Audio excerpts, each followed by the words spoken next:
Zat Allah Subhanahu wa taala itu meliputi seluruh sekalian alam.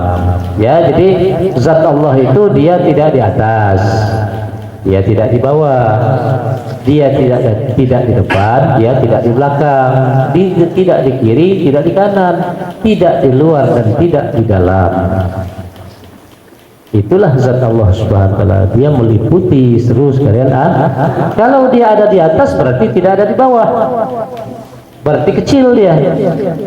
Kalau dia ada di depan tentu tidak ada di belakang, kalau dia ada di kiri tentu tidak ada di kanan, kalau dia ada di luar tentu tidak ada di dalam. Ya, nah maka zat Allah SWT itu meliputi seluruh sekalian alam. Ya, jadi alam semesta ini berdiri pada zat Allah Subhanahu wa taala. Karena dia maha besar. Berdirinya di sini jangan dianggap seperti berdirinya pohon kayu. Dimaksudnya berdiri sini. Ya, karena itulah bahasanya.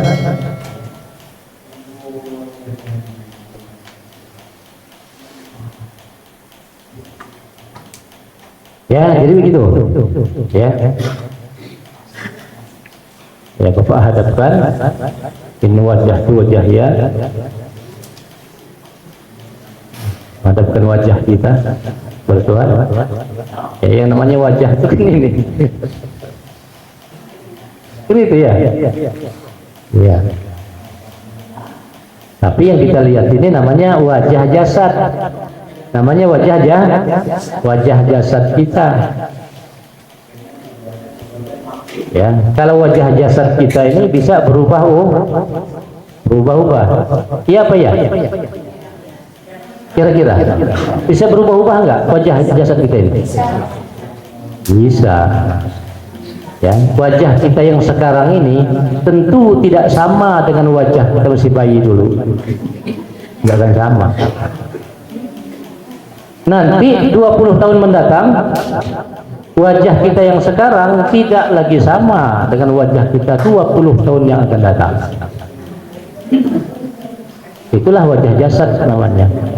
Ya, kalau jasad ini namanya alam, alam ini namanya fana, alam fana, alam yang binasa. Oleh sebab itu kalau jasad semakin lama bukan semakin bagus, semakin lama dia semakin jelek, kemudian banyak kerusakan. Yang tadinya ya tangan kiri kanan ini aktif ya, karena banyak kerusakan tadi, yang aktif semakin bertahun, yang aktif cuma satu lagi, yang ini sudah istirahat, nggak bisa aktif lagi dia. Berarti sudah makin kerusakan.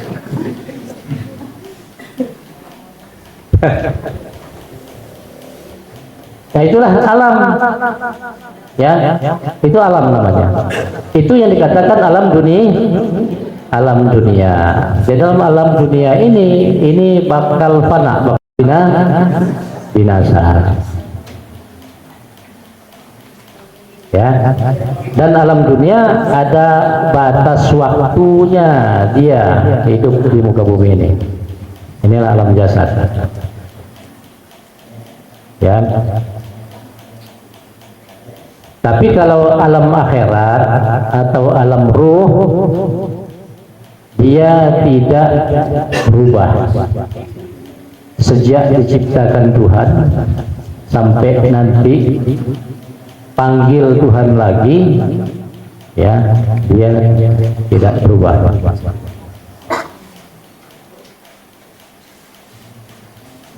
Begitu dengan alam jasad.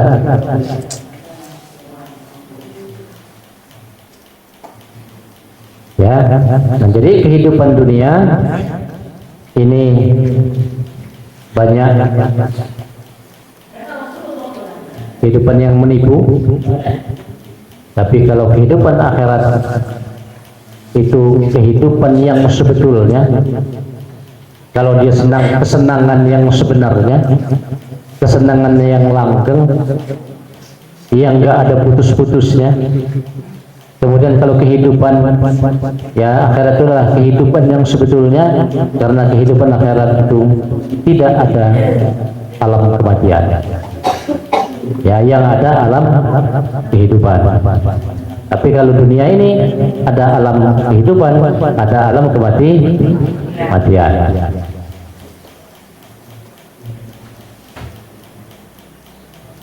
Ya, dunia bukan kehidupan yang sebetulnya. Tapi dunia ini adalah kehidupan sementara. Kehidupan yang sebetulnya itu adalah kehidupan akhirat. Kesenangan dunia bukan kesenangan yang sebetulnya. Nah, tapi kesenangan yang sebenarnya itu adalah kesenangan akhirat. Jadi kesenangan dunia ini gambarannya ya seperti kita makan makanan yang lezat. Tatkala makanan itu masih kita punya rasa nikmatnya. Tapi tatkala makanan itu sudah masuk ke kerongkongan kita, maka hilang nikmatnya. Enggak ada lagi nikmat. Ya, keju dan daun singkong pun sama saja kalau sudah lewat ke kerongkongan ini. Ya, jadi yang membedakannya tatkala masih kita punya. Itulah kenikmatan dunia.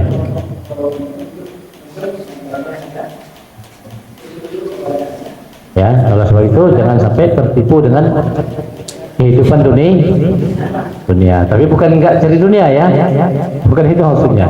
Tapi jangan tertipu dengan kehidupan dunia, karena kehidupan dunia bukan kehidupan yang sebetulnya.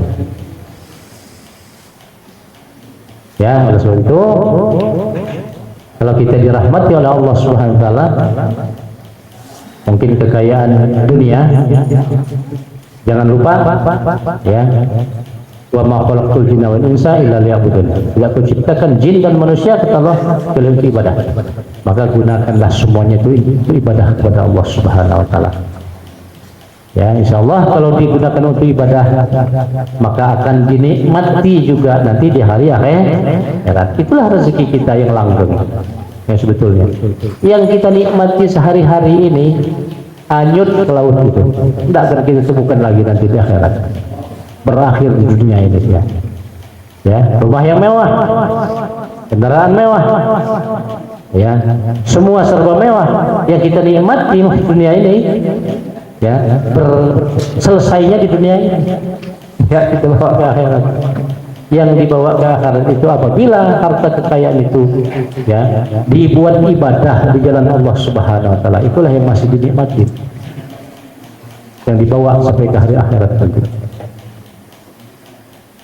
Ini manusia yang bisa dipermainkan itu yang kewibawaannya nggak ada, ini bisa dipermainkan. Tapi kalau manusia itu wibawaannya ada, nggak bisa dipermainkan. Umpamanya ke Jelangkung manggil syekh ini syekh itu, umpamanya ya nggak bisa mempermainkan seperti itu. Ya, tapi kalau umpamanya apa namanya panggil engkong ini, engkong itu, ya mungkin saja gitu. Ya. Tetapi itu kan hal yang sangat rahasia ya, hal yang sangat rahasia karena ya mungkin kita ini belum begitu memahami betul yang namanya tentang ilmu ketauhidan ini. Sebab bisa saja kita nanti kan menyangka-nyangka kan gitu ya, karena kita menyangka-nyangka. Ya jangan-jangan kan itu yang ada ya. Oleh sebab itu ya kita harus tidak-tidaknya harus ngerti ya, harus ngerti. Ya, nah mana buktinya? Nah, umpamanya kalau arwah itu enggak mati, nah, baca saja Mi'rajnya Rasul. Pada saat Rasul Mi'raj ketemu dengan Nabi siapa saja. Pada saat Rasul Mi'raj, ada yang pernah ini baca? Nabi siapa saja yang ketemu dengan dia. Padahal yang namanya nabi-nabi yang berjumpa kepada Rasulullah SAW pada saat beliau Mi'raj sudah beratus tahun meninggal dunia. Ketemu. Ya, sebagai bukti, membuktikan bahwa yang namanya ruh itu tidak mati. Yang mati itu adalah jasad.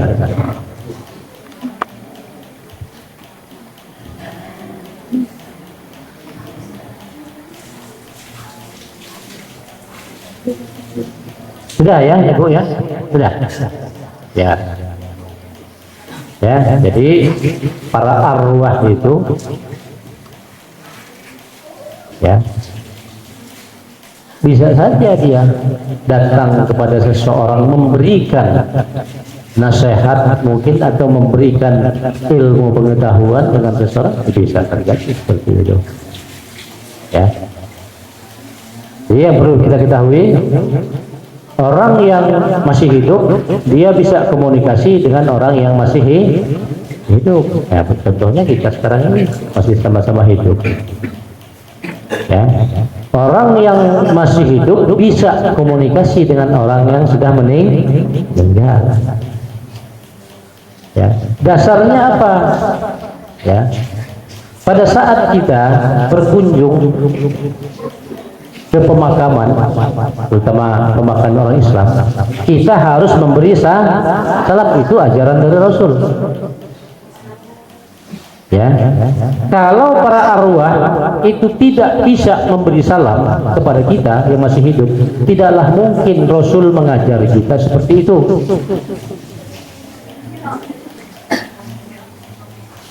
Ya, itu bukti ya bahwa para arwah itu bisa menjawab salam kita. Nah, jadi orang yang masih hidup masih bisa berkomunikasi dengan orang yang sudah meninggal. Orang yang sudah meninggal bisa komunikasi dengan orang yang sudah meninggal.